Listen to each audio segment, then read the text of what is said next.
At the store, at the gym, at the dentist, online, you're always thinking about women. Every swipe, every scroll, every possible interaction in public. Women are always on your mind, and you're like an owl when you're out in the world, keeping your head on a swivel and looking around for the next possible interaction with a woman that could go somewhere and lead to you being able to get a girlfriend. And whether you're into women or something else, you probably know exactly what I'm talking about. The constant urge to meet someone, to fall in love, is always there, and it distracts you from things a lot more than you'd like to admit. It sounds crazy, but it really is common. When we're lonely, we want to meet someone to fill that void, and since dating opportunities feel so limited these days, we need to be ready at any time to make sure that we don't miss any of these opportunities. I tried to be extremely aware for years, quickly sending messages to any online dating matches, trying to come up with any excuse to swipe up on a girl's Instagram story where she remembers who I am, and looking around to see if there was anyone who seemed even remotely interested in me in public. It distracted me from things that I should have been enjoying, and it was like a constant weight in the back of my mind that never really went away. As I got more and more lonely, I found myself starting to do things that I wouldn't normally do to find a girlfriend. I said things that I didn't really believe, went to bars that I didn't really like going to, and started lowering my standards to start relationships with women who didn't respect me and probably cheated on me, to be honest. I thought that making more money would help, that putting on more muscle was the key to my success, and that doing X, Y, and Z that some random crusty dude online said would change the game and allow me to finally attract women. But it didn't work. See, we live in a world where there's an incentive for people online to sell you stuff, to convince you that you're less than you are in order to help fill that void with their stupid online class or guide. So somehow, this landscape has caused people to think that they need to be a certain way or to do a certain thing in order to attract someone.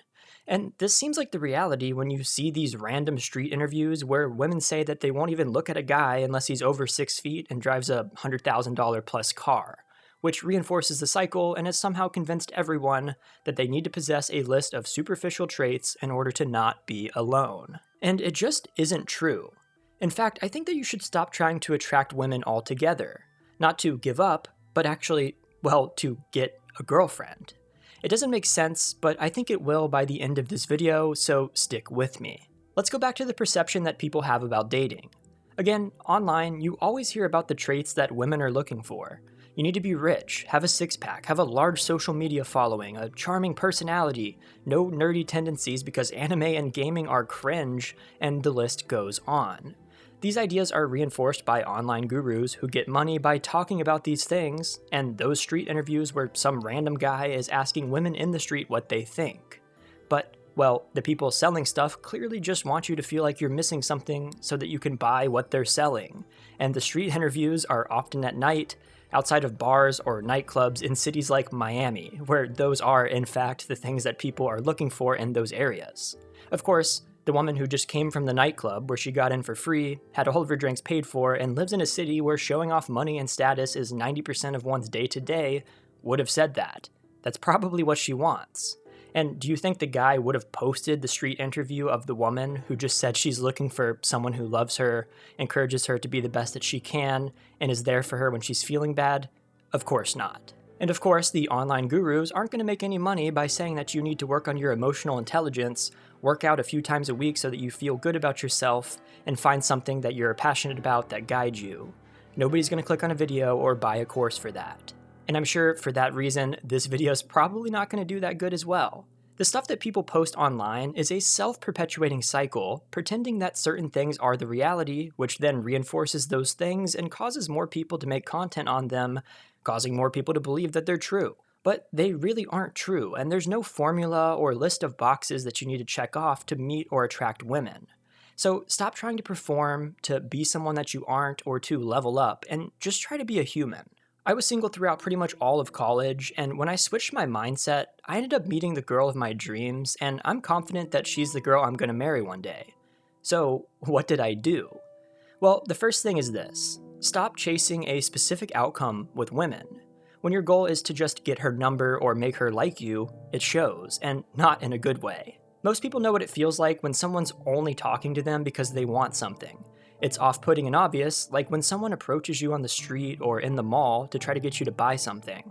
That same feeling applies here. If you're forcing a conversation or hyping her up just to win her over, she'll pick up on it instantly. Instead, approach women like you'd approach anyone, without putting them on a pedestal or pretending to be someone you're not. Don't hide your actual interest or change your personality just to impress. When you treat people like people, not prizes, the anxiety and effort melt away and you start having genuine, relaxed interactions. When you're trying too hard to make someone like you, it's easy for them to sense it. It took a while for me to realize this, but once I stopped treating conversations with women like auditions, everything changed. Suddenly, I wasn't exhausting myself trying to remember some winning line or second-guessing how I was coming across. I just let the conversation happen. Some went nowhere, so what? Others felt surprisingly easy. And this type of conversation is what I had when I first met my girlfriend, and it's a big part of why we hit it off so early.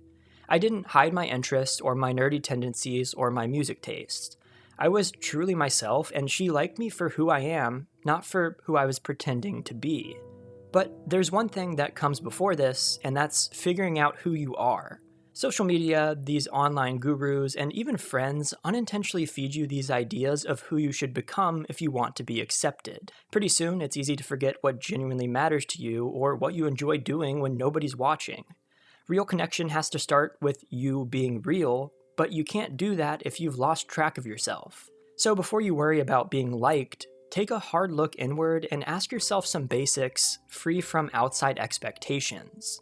What are your real goals? Yours, not ones borrowed from some influencer or your parent. Where do you want to be in 5 or 10 years, not just with relationships, but in how you live every day? What actually brings you joy? What do you do for fun when no one's grading you on looking cool?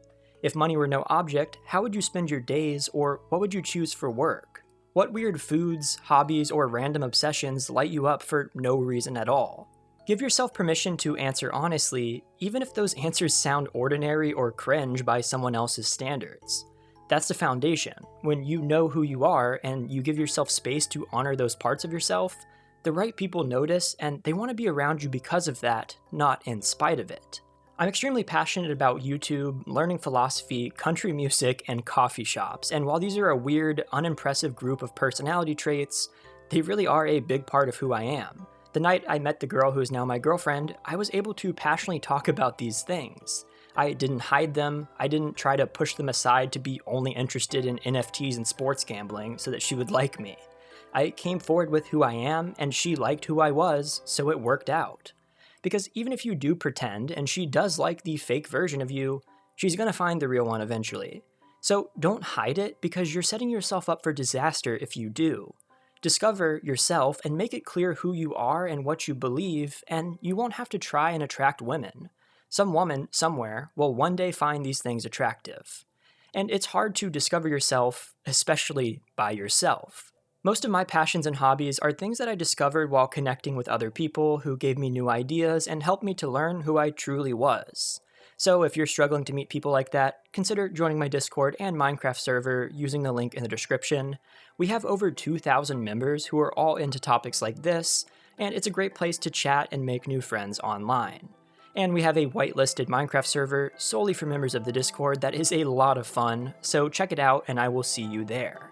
And if you're enjoying this content, consider liking, subscribing, or maybe even buying me a coffee using the link in the description. I appreciate your support, and let's get back to what we were talking about. Without the performances of trying to impress women and an idea of who you really are, it's time to discuss the flip side of this coin. Something that a lot of people aren't going to want to hear. While you should never pretend to be someone that you aren't in order to attract women, there are some things that you really should try and work on if you want to keep a woman interested in you and have success in long-term relationships. And these aren't only traits for relationships, but traits that will contribute to your overall success and happiness. I'm not talking about faking anything or scrambling to buy a 6-figure car or hit the gym out of desperation, but about building a life and habits that make you better, more fulfilled, and more confident. Here are some things worth focusing on. Emotional intelligence. Learn to talk about your feelings, not just bottle them up. Listen when someone's upset, own up when you're wrong, and try to understand where people are coming from even if you don't agree. Real relationships need real communication, not just surface-level jokes and banter. Self-sufficiency and ambition. Have goals outside of dating. Work on something that matters to you: career, school, side hustles, creative projects. You don't need to be rich or hyper successful, but having a sense of direction and drive is attractive because it shows that you aren't looking for someone else to fix your life. Respect for others. Treat people well, regardless of what they can offer you. It sounds basic, but it's easy to overlook. The way you talk to waiters and waitresses, family, strangers, or people online says more about you than any flex that you can post on Instagram. Curiosity and openness. Try new things, read books, watch movies outside of your comfort zone, travel if you can, even if it's just exploring your own city. Stay curious about life, it keeps you interesting and it makes conversations effortless. Accountability. When you mess up, admit it. When you don't know something, own it. Accountability builds trust faster than pretending to be perfect. Healthy boundaries. Know what you won't accept in a relationship, how you expect to be treated, and what your deal breakers are. Boundaries don't mean being rigid or controlling, they mean knowing when to walk away from situations or people that don't align with your values or well-being. Taking care of yourself. Not because you need a six-pack, but because feeling good makes life better. Move your body, sleep enough, shower, figure out the style that feels comfortable to you. Do it for yourself, not for the likes or attention. And finally, being present. Actually pay attention and put the phone down sometimes. Ask questions and listen to answers.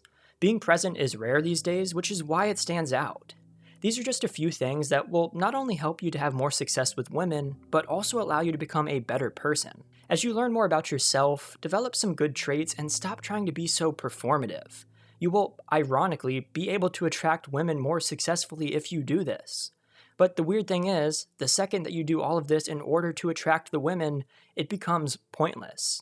You should try to do these things for yourself, and an improved dating life will come naturally as a result of all of this. I recently saw something online that summarizes everything we've talked about with a good story. Imagine you've always been obsessed with catching butterflies. You run around the field, net in hand, chasing every flash of color, constantly looking, always feeling like you're missing out if you stop for even a second. But the more that you chase, the more the butterflies dart away, sensing your desperation and flying just out of reach. Now, picture a different approach. You decide to pause, put down the net, and focus on building your own garden. You plant the flowers you love, cultivate vibrant colors, and take time to care for the space, watering it, pulling out weeds, giving it sunlight. Maybe at first it's quiet, but with time, as the garden grows more beautiful, butterflies begin to visit on their own. Not because you hunted them, but because they're drawn to what you created. They come and go freely, and the experience is richer and more natural than anything you could have caught with a net. That's what it's like with relationships. The garden is your own life, your passions, your growth, the things that makes you excited to wake up every morning. When you focus on nurturing those things, people are drawn to you out of genuine interest and curiosity. You're not chasing, you're attracting by simply being the best and fullest version of yourself. The less you focus on catching someone, the more you create a space where real, lasting connection can show up. So try and take this into your normal life and see how it works out. I think with time and patience, you'll become exactly who you want to be. Do you agree with the things that I've talked about here? What has been your biggest challenge with dating? Do you have any tips for other people? Let me know in the comments and come chat over on the Discord server. If you enjoyed this conversation, consider supporting the channel by buying me a coffee. I'm not taking sponsors on this channel, and your support goes a long way. That's it for today, and we will talk again soon.